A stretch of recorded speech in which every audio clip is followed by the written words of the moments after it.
Right, good afternoon, good afternoon. It's David, Global Prepper and Survival Network. Hope you're well. Last week we briefly looked at the reasons, scenarios why we prepare and should we prepare. We had a look at all the different scenarios and, I think you'd be agreed that we should prepare for at least 3 days, although I recommend longer. Okay, today we're going to be continuing this video log of information and we're going to be looking at bugging in. I've got different categories here which I've wrote, and this is all from me, so it's not plagiarised from books or anything like that. Should we bug in? What basic essentials do we need to survive? Nutritional amounts per day per person, how much food we need and calories and stuff like that. How much water do we need per day per person to survive? Basic medicines, first aid, security, essential equipment, networking in your community and neighbours, boredom busters. And when to leave. When's the right time to leave from your bug-in location? Okay, so we're going to start with should we bug in? I recommend, unless there is immediate danger to yourselves or your property, the best place to be is at home. This can also apply to the elderly, the infirm, the people with disabilities. Bugging in is the most probable scenario for a lot of people. It's for most people, and you will also have the privilege of your home comforts around you. Okay, to a limit. If you woke up in the morning, okay, and you had no electric, no gas, no internet, no TV, no lights, no heat, you are basically in a personalised shell. That is all it is, a personalised shelter. It keeps you safe from the elements, and that is it. So the sooner you can detach yourself from the emotions of it being your house, and there is a survival shelter when you're bugging in, then we can sort of move on from there. Okay. What basic essentials do we need to survive? Okay, when I say basic, I'm on about basic. This is like keeping you breathing, keeping you moving, and keeping you alive. This is not surviving by eating pate foie gras while playing your PlayStation. Okay, none of that shit. This is like basics. This is just keeping you able to move and get about and do small chores. Okay, and then we'll move on from there. Okay, so we need, here's my list of essentials: food, water, other way around, water, food, water filtration system of some sort, medications, candles, torches, blankets, and a gas stove with extra gas cartridges, somewhere to heat water and heat food. Okay, this seems a really small list, but this is what it's designed to keep you alive. Let's have a look.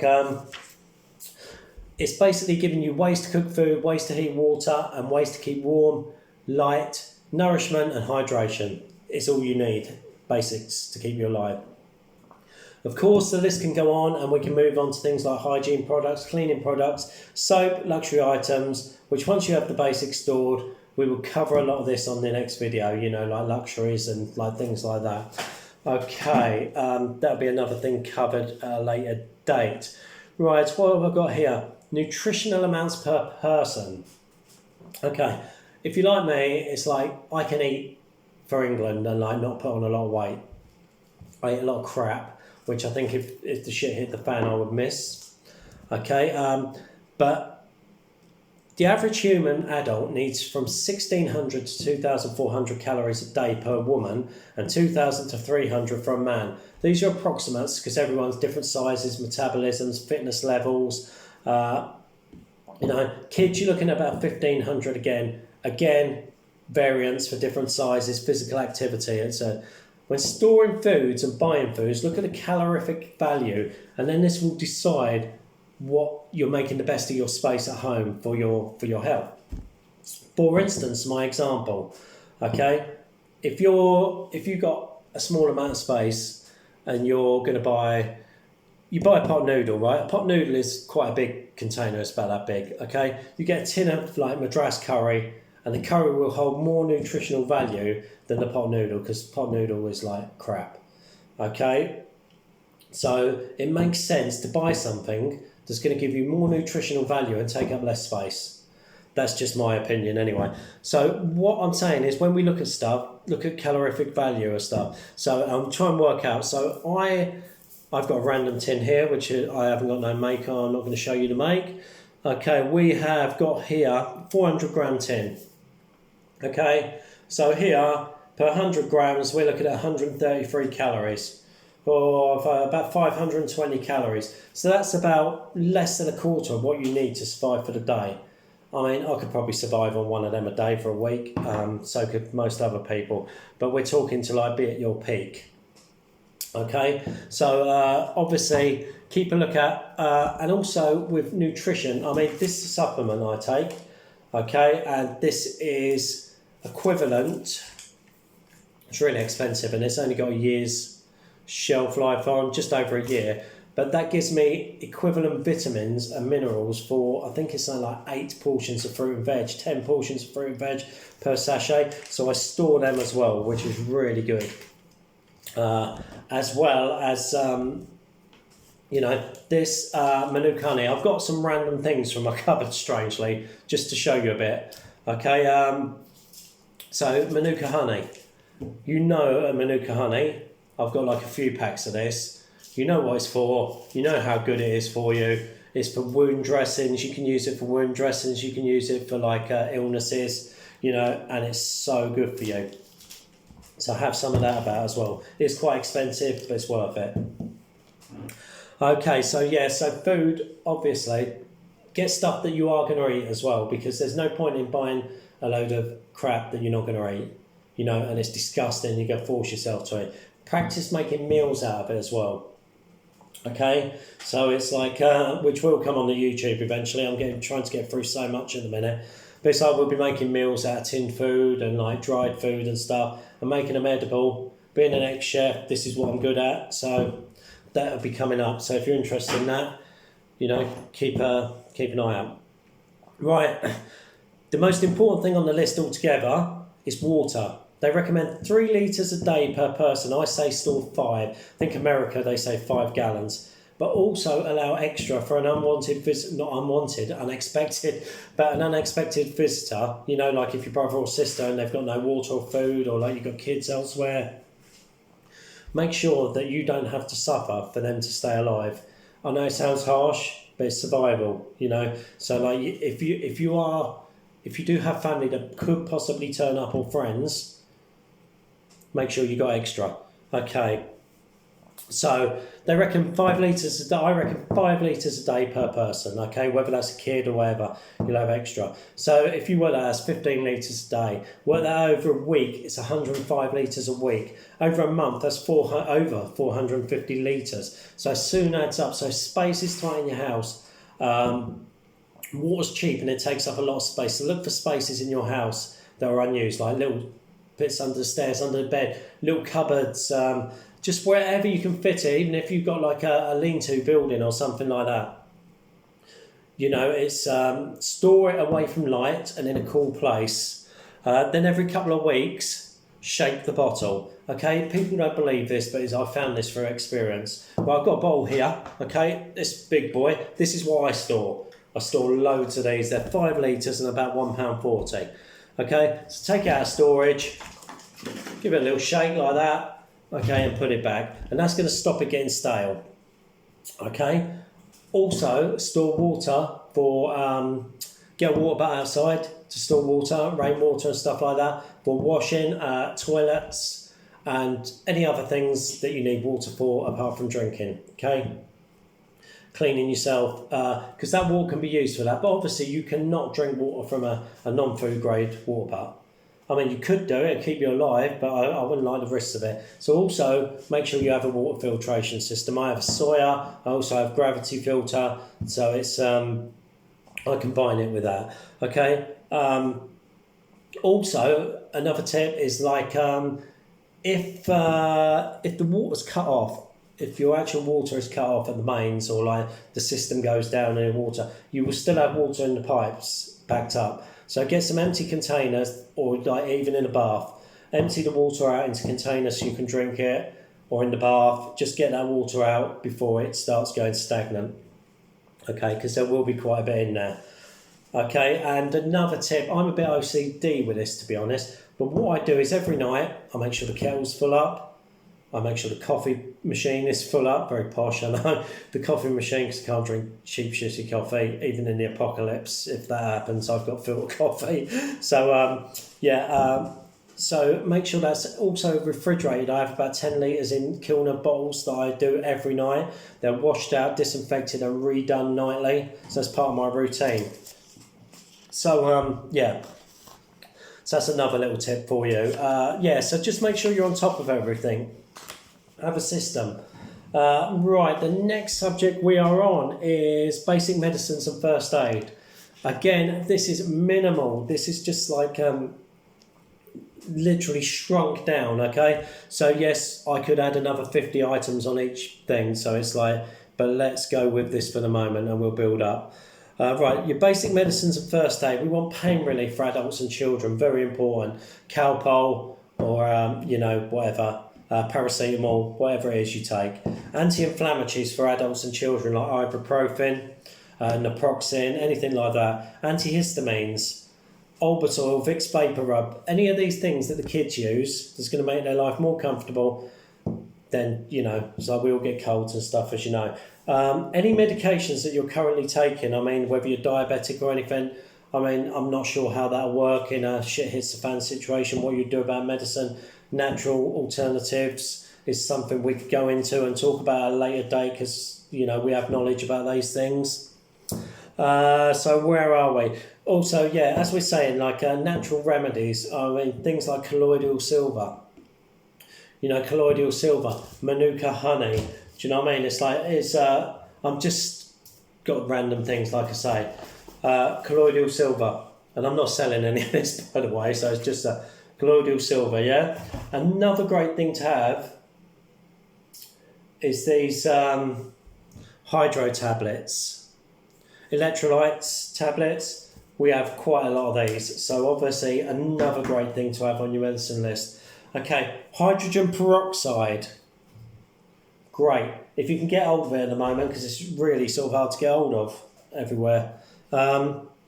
What have I got here? A good first aid kit with trauma dressings and possibly a tourniquet. Although in a shit hits the fan situation, a severe loss of blood due to amputation or injury is probably a death sentence without good trauma management experience or training and antibiotics. So, obviously, unless you're trained, and I've had to deal with this myself with an amputated finger before, so it's like I know, and amongst other things, good trauma training is really good because you need to be quick and you need to know what you're doing. And you need antibiotics and sterile, like hydrogen peroxide and things like that. You also need to know how to suture, which is another good skill to pick up. Okay, again, the list can go on, and this is just a basic idea of things to keep in the house, okay? So my next thing on the list is security, okay? Now you have all your supplies, food and water, and your basic supplies. You may have to protect them. There may come the time that you have to protect yourself and your supplies. The first rule is don't let anybody know you have them. OBSEC, do not tell anyone where they are, what you have, okay? We do this thing on the group where we'll give information and stuff like that, but nobody knows what I've actually got, where I've got it. Do you know what I mean? It's and keep it that way. You don't want this because it's just, what I say is just don't let anyone know you got it. Be aware that not everybody is your friend, okay? People will make out to be your friend, but they're not. They will stab you to get your food and your water. Do you know what I mean? Because it's at the end of the day, not even go there. But strengthen your doors. Get a metal bar cut to size for your doors so you can literally barricade your doors. Okay, get some screws and a cordless drill ready charged so you can close windows and get some boards cut. However far you want to take it. Whatever's best for your security. Have a set of handheld radios because if there's more than one of you and you're doing perimeter checks or something like that, or you have a big house or whatever, your neighbours, really handy things to have to communicate without shouting too much. They're still going to be heard, but it's because at the end of the day, the worst thing usually in a shit hits the fan situation is other people. Desperate, hungry, scared people are dangerous. You need to make provisions for this. Okay, early warning systems will help you a lot. Perimeters, traps, etc. With no powers about, cameras are going to be sort of so-so whether you can run them on solar or power. Weaponry, well, I'll leave that to imagination. Obviously follows the laws of your country, but you got imagination.